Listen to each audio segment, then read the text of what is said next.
본문을 중심으로 하나님 나라 시리즈 5번째 시간을 우리가 열도록 하겠습니다. 이 말씀을 통해서 우리가 성경 본문에서는 3가지 비유다 그렇게 나오고 있는데 오늘은 특별히 보화와 진주 비유에 초점을 맞추어서 그렇게 말씀을 전개해 가고자 합니다. 그래서 말씀의 제목을 생각하다가 이 주제에는 비교 불가라고 하는 그 단어가 떠오르고요.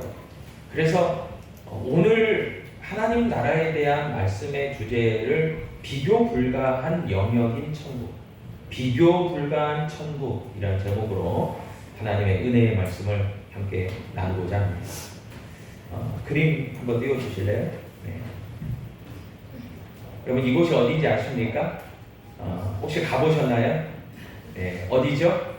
유럽의 알프스가 있는 스위스입니다. 다 가보셨죠? 네, 아유 우리 광주 은혜교회 정도 되면 또 기본이잖아요. 다 가보셨잖아요. 저도 못 가봤어요. 네. 전 세계인들에게 여행 가고 싶은 나라를 꼽으라면 이곳을 꼽습니다. 알프스, 스위스. 얼마나 멋있습니까? 네, 정말 우리 김옥자 원사님 가고 싶으시죠?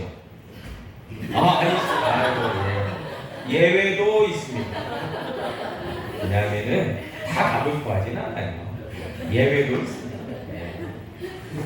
제가 질문을 대상자를 잘못 들었어요. 제 실수입니다. 2번째 그림 한번 띄워주시죠. 2번째, 여기는 어디인지 아십니까? 인도양에 있는 몰디브입니다. 몰디브.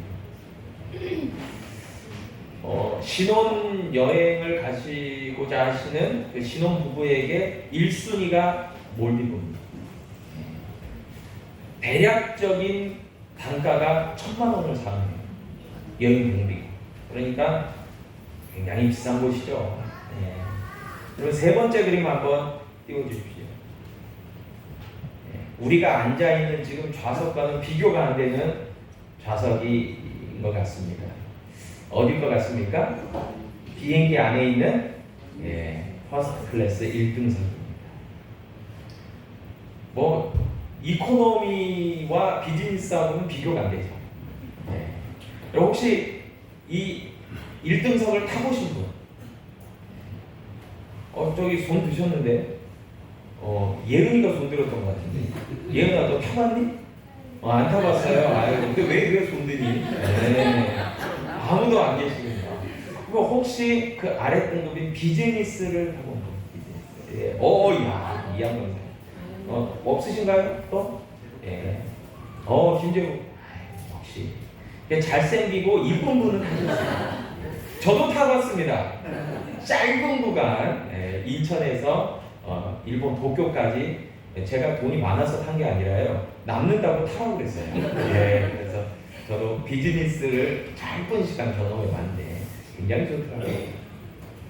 여러분 이렇게 우리가 그림으로 봤던 사진으로 봤던 스위스, 몰디브 그리고 퍼스트 클래스 비행기 좌석 참 어떤 사람들에게는 비교 불가. 이거는 나하고는 급이 다르다. 이렇게 생각하실 수 있을지 모릅니다. 그러나 그러면서 나하고는 무관하다라고 생각하실 수 있는 분들이 많으실 텐데요. 여러분 오늘 비교 불가한 이런 스위스, 몰디브 이런 퍼스트 클래스하고도 완전히 급이 다른 등급 자체가 다른 격이 다른 그 하나님 나라 비교 불가한 하나님 나라에 대해서 저와 여러분들이 정말 이 하나님 나라가 나에게 주어졌다라고 하는 그 믿음의 확신과 고백이 있다면 여러분 저와 여러분들은 스위스, 몰디브, 퍼스트 클래스가 아니더라도 세상에서 가장 행복하고 존귀한 사람들인 것을 여러분 믿으시기를 축복합니다. 아멘. 아멘이 상당히 작네요. 여러분 오늘 말씀은 우리가 이제 4절부터 50절까지 읽었지만 아까도 말씀드렸듯이 44절로 46절이 보화와 진주 비유고요. 그리고 47절부터 50절까지가 그물 비유입니다. 그런데 이 두 비유가 세 가지 비유지만 보물과 진주와 그물로 나눌 수 있고, 또 이 보화와 진주 비유와 그물 비유는 그 의미와 뜻과 성격이 좀 달라요.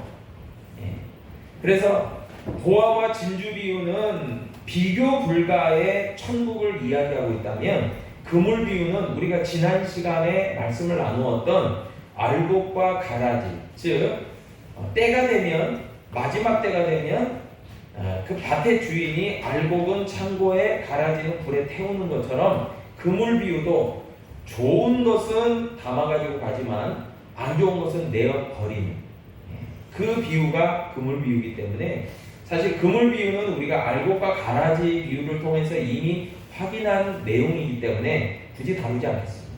그리고 이 보화와 진주 비유에 초점을 맞추어서 우리가 말씀을 함께 나누어 보고자 합니다.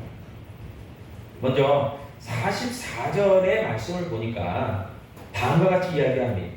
천국은 마치 밭에 감추인 보화와 같으니 사람이 이를 발견한 후 숨겨두고 기뻐하며 돌아가서 자기의 소유를 다 팔아 그 밭을 샀다. 그렇게 이야기하고 있습니다.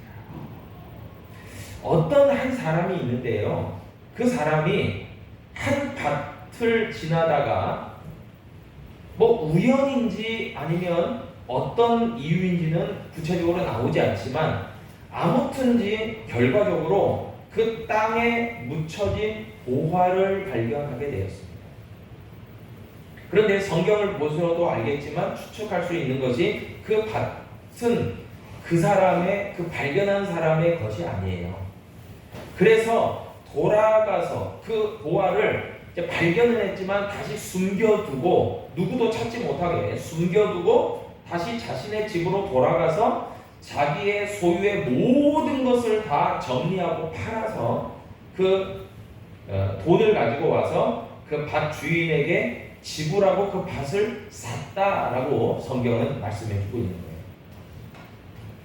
그리고 그 밭에는요, 그 사람이 보기에 너무나도 값지게 나가는, 값이 있는 그런 보화, 보물이 묻혀 있었죠. 그리고 그 사람이 전 재산을 들여서 그 밭을 사게 됩니다.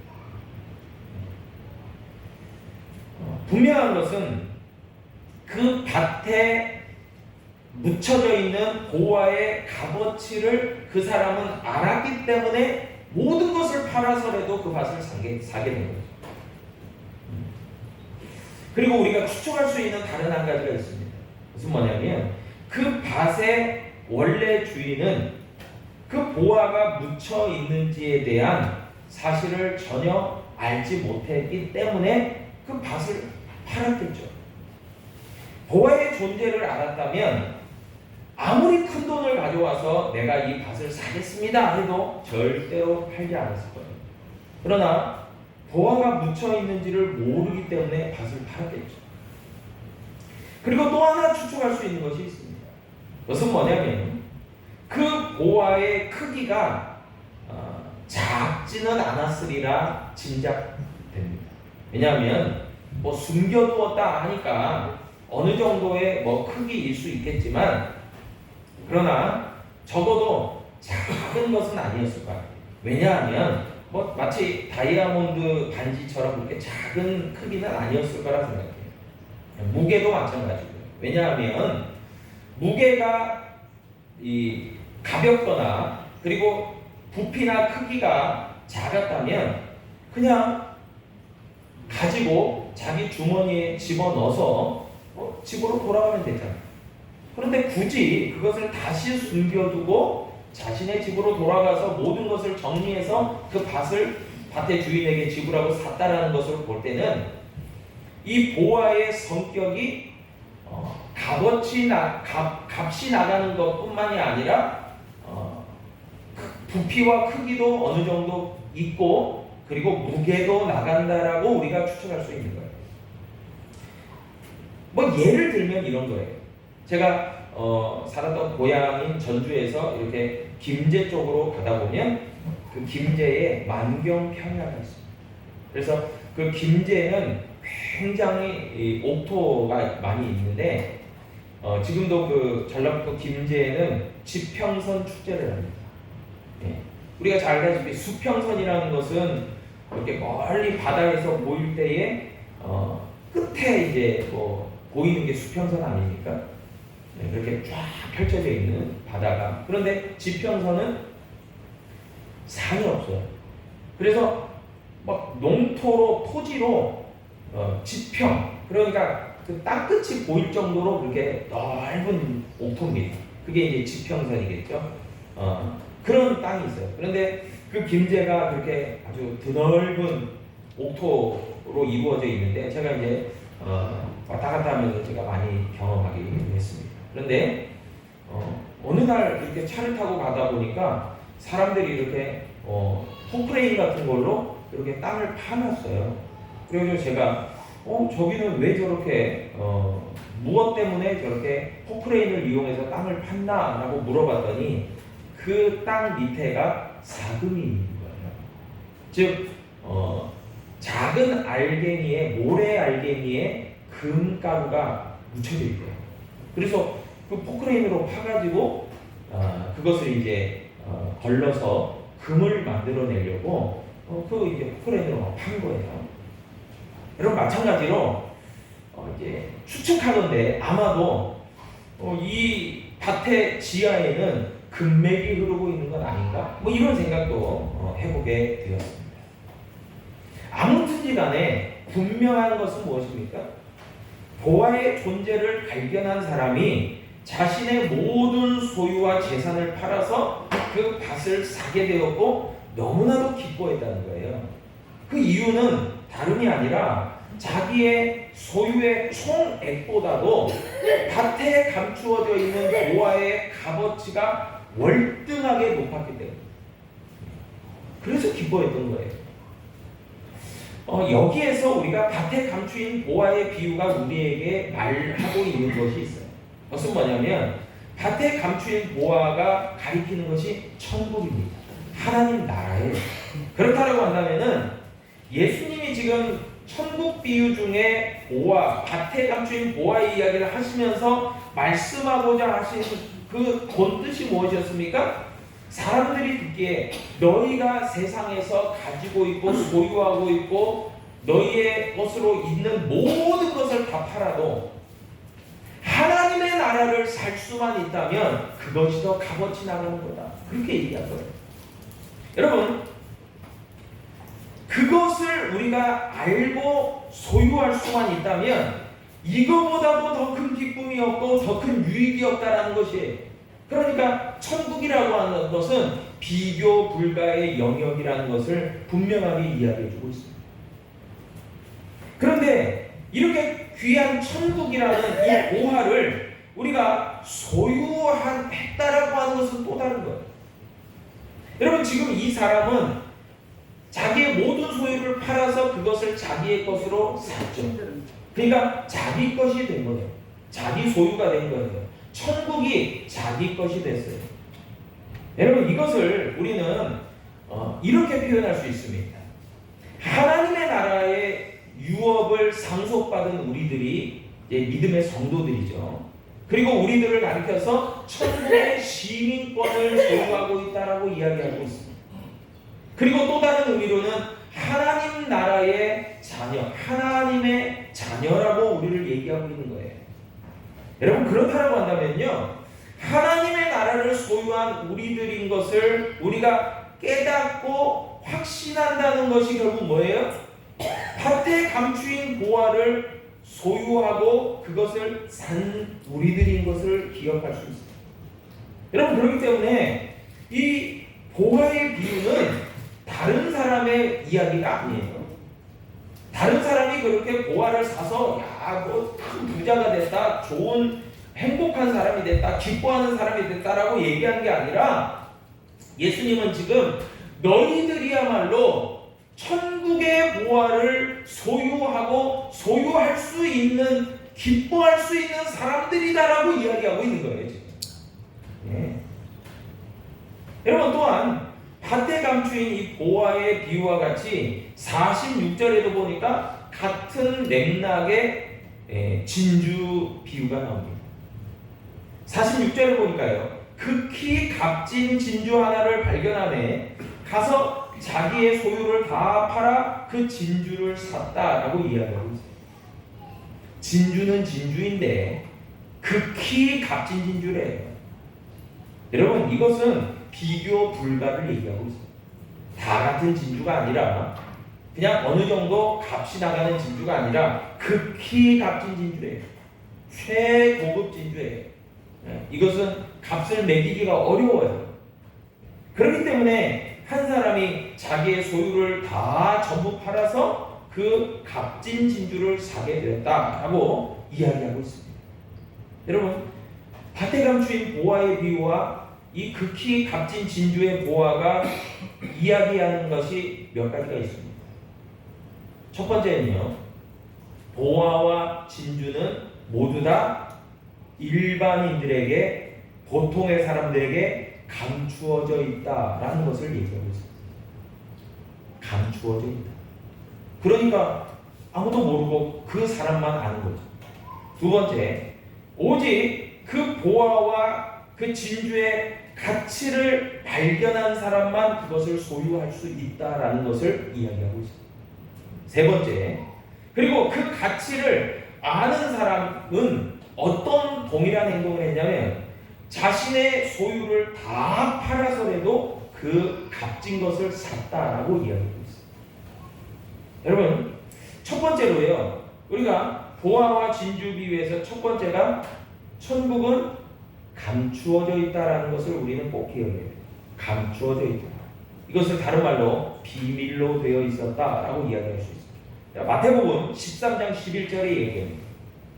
천국의 비밀을 아는 것이 너희에게는 허락되었으나 그들에게는 아니 되었다. 이게 여러분, 비밀이라는 게 뭡니까? 시크릿. 한 사람 더러는 소수의 사람만이 알고 있는 것이 비밀이에요. 모두가 다 알고 있다면 그건 더 이상 비밀이 아닙니다. 그냥 다 알고 있는 공개된 사실이죠. 팩트죠. 그런 비밀이 결코 아닙니다. 그렇기 때문에 하나님 나라, 즉 천국에 대한 것은 오랫동안 비밀로 유지되어 왔었다라고 성경은 얘기하고 예수님은 그렇게 얘기하십니다.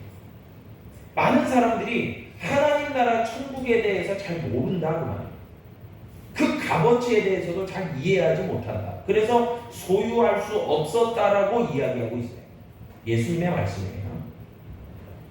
그런데 그 오랫동안 비밀로 되어져 있었던 그 천국의 비밀이 이제는 밝히 드러나지는데 누구를 통해서 드러납니까? 예수 그리스도.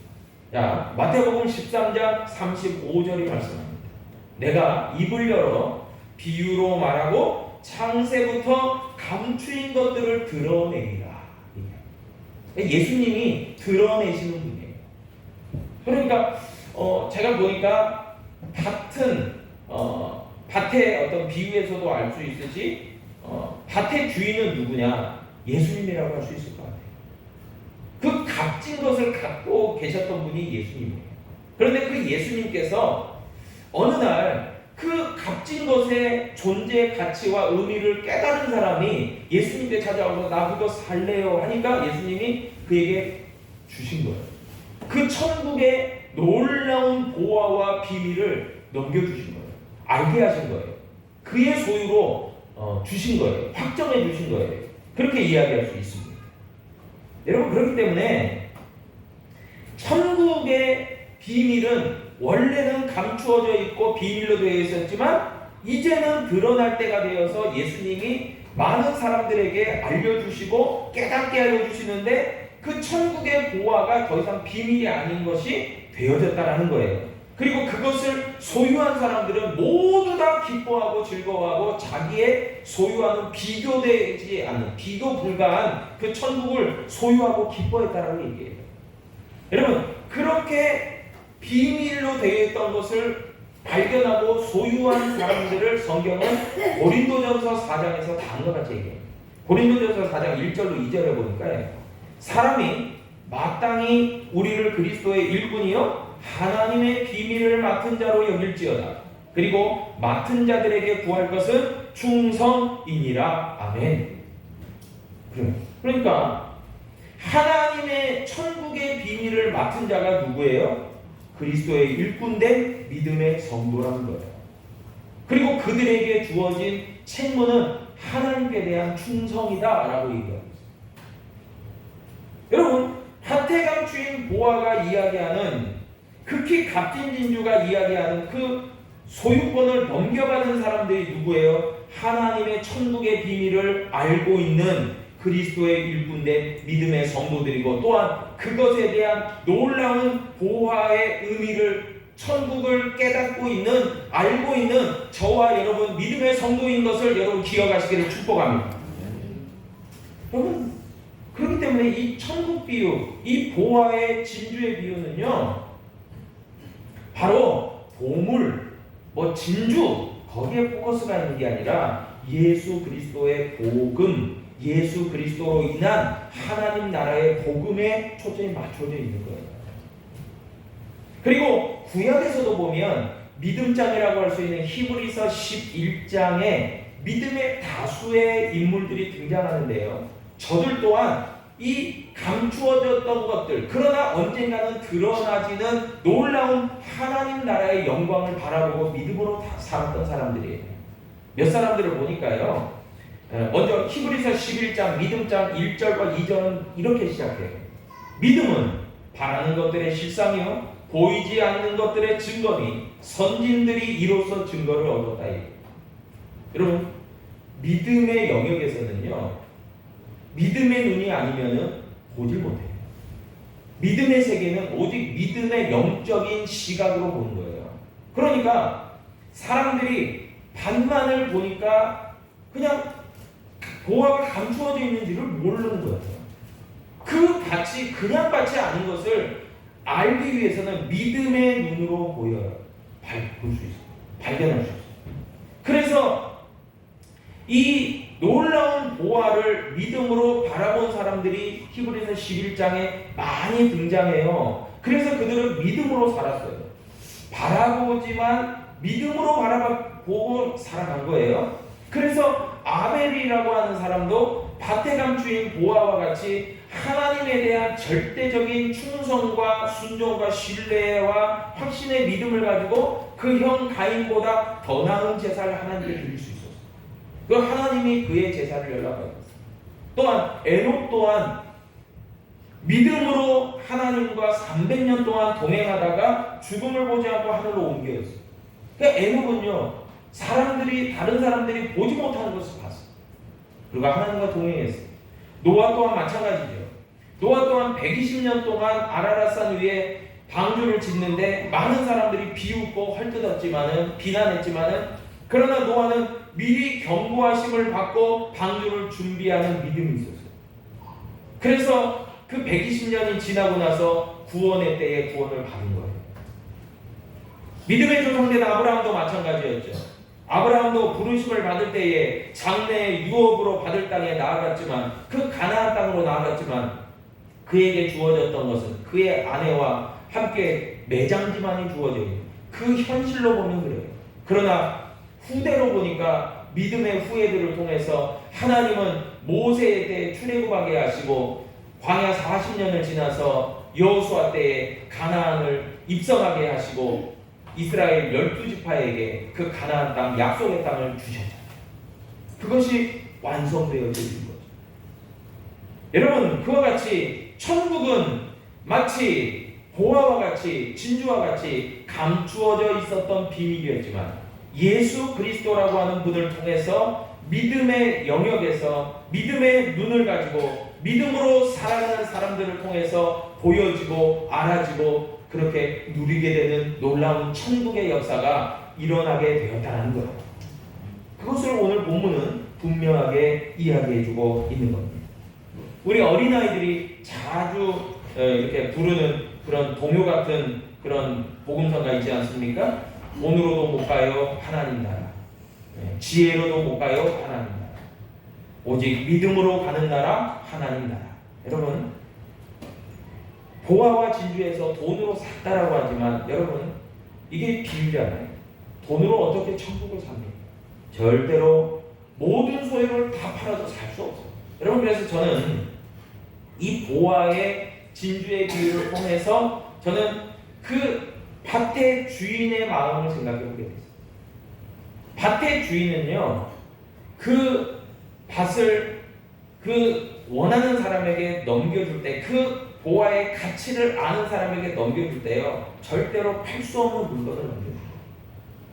절대로 이득 보고 넘겨준 게 아니라 완전히 마이너스 손해를 보고 넘겨줘요. 그 밭을 넘겨준 이가 예수 그리스도예요. 그리고 그 밭을 산 사람은 바로 믿음의 성도들인 천국의 소유권자들인 우리들이에요. 하나님은요, 우리에게 그 밭의 소유권을 넘겨주시면서 보화를 넘겨주실 때 은혜로 주셨습니다. 여러분, 그것을 기억해요. 그래서 이 밭에 감추인 보화와 이 진주를 우리가 해석해 나가고 풀어가면서 하나님의 마음을 알게 돼요. 은혜를 깨닫게 돼요. 우리가 그것을 살 수 있는 입장이 아니에요. 우리의 소유를 다 팔아도 못 사요. 못 사요. 그것은 살 수 없어요. 그런데 다른 말로 이야기하면 그렇기 때문에 이 비교 불가한 이 천국, 이 보화를 주인은 우리에게 은혜로 주신 거예요. 허락해 주신 거예요. 오직 은혜로 믿음으로 주어진 거예요. 여러분, 그래서 우리의 공로가 아니에요. 우리의 열심과 노력과 정성이 아니에요. 여러분, 그러나 분명한 것은 있습니다. 하나님의 은혜로, 하나님의 그 놀라우신 사랑으로 주어지기는 했지만, 그러나 우리들의 몫도 있어요. 마태복음 7장 7절로 8절에 보니까요, 구하라 그리하면 너희에게 주실 것이요, 찾으라 그리하면 찾아낼 것이요, 문을 두드리라 그리하면 열릴 것이니, 구하는 이마다 받을 것이요, 찾는 이가 찾아낼 것이요, 두드리는 이에게 열릴 것이다. 여러분, 분명하게 천국은 우리의 소유와 노력과 열정과 수고로 얻을 수 없어요. 오직 하나님의 은혜로 믿음으로 얻어져요. 그러나 우리가 하나님의 은혜가 값진 것이라고 여긴다. 예수 그리스도의 십자가의 공로가 너무나도 귀한 것이라고 여긴다면, 여러분, 그것에 대한 갈망, 그 하나님 나라에 대한 그 열정, 하나님 나라에 대한 그 갈망은요, 저와 여러분 가운데 반드시 필요한 줄로 믿으시길 바랍니다. 여러분, 매일을 살아가면서도 하나님 나라가 우리 가운데 이루어지고 하나님의 천국이 소망되고, 그 간절함과 그 기대감과 그 열정은요, 살아 꿈틀거려야 된다는 거예요. 여러분, 이와 같이 가장 값진 천국을 우리에게 주시기 위해서, 영생을 소유케 하기 위해서 예수 그리스도께서는 십자가의 보혈을 흘리셨어요. 그것은요, 값비싼 거예요. 그것은 값싼 것이 아니에요. 여러분, 그래서 하나님의 은혜는요, 값싼 게 아니에요. 엄청난 거예요. 비교 불가한 거예요. 놀라운 거예요. 위대한 거예요. 우리의 것을 다 팔아도 그것을 도저히 살 수 없는 값어치예요. 그런데 그와 같은 천국과 영생을 우리에게 예수 그리스도를 통해서, 십자가를 통해서 우리에게 주셨다라는 거예요. 그리고 그런 천국의 정말 가치와도 더불어서 우리에게 구원과 믿음과 성령을 보화와 진주와도 같이 우리의 것으로 하나님은 허락하여 주셨다는 거예요. 여러분, 이렇게 비교 불가한 천국의 엄청난 가치를 소유한 우리들, 여러분, 그 소유자들인 우리들인데, 여러분, 그렇다라고 한다면은 이제 세상의 부와 권세와 권력과 명예와 힘과 그 어떠한 것으로도 우리는 비교 불가한 하나님 나라와 비교할 수 없다. 우리가 찬송했듯이 주 예수보다 더 귀한 분은 없다라고 하는 믿음의 고백과 확신이 그 믿음이 저와 여러분 가운데 있어야 될 줄로 믿습니다. 그렇게 천국의 비밀을 맡은 자로, 충성된 자로, 그리스도의 일꾼으로, 하나님 나라의 상속자로, 하나님 나라 시민권자로, 주님의 몸된 교회의 지체요, 직분자요, 사명자요, 하나님의 자녀로 살아가는 우리들에게 이미 하나님 나라는 주어지고 허락된 줄로 믿으시길 바랍니다. 그럴 때 오늘 본문이 이야기하는 그 소유한 자의 기쁨을 얘기하고 있잖아요. 그 소유한 자는 기뻐했다라고 이야기하고 있습니다. 여러분, 세상이 때로는 우리를 힘들게 하고 또 여러 가지 상황들이 우리를 눈물지게 하지만, 그러나 다시 한번 하나님 나라의 그 가치와 하나님 나라의 소망과 하나님 나라의 그 소유된 그 소유권자인 기쁨이 그거보다도 훨씬 뛰어넘어서 그 모든 고통과 아픔과 슬픔을 뛰어넘게 만드는 저와 여러분 될 수 있기를 다시 한번 주님의 이름으로 축복합니다. 기도하겠습니다. 아버지 하나님,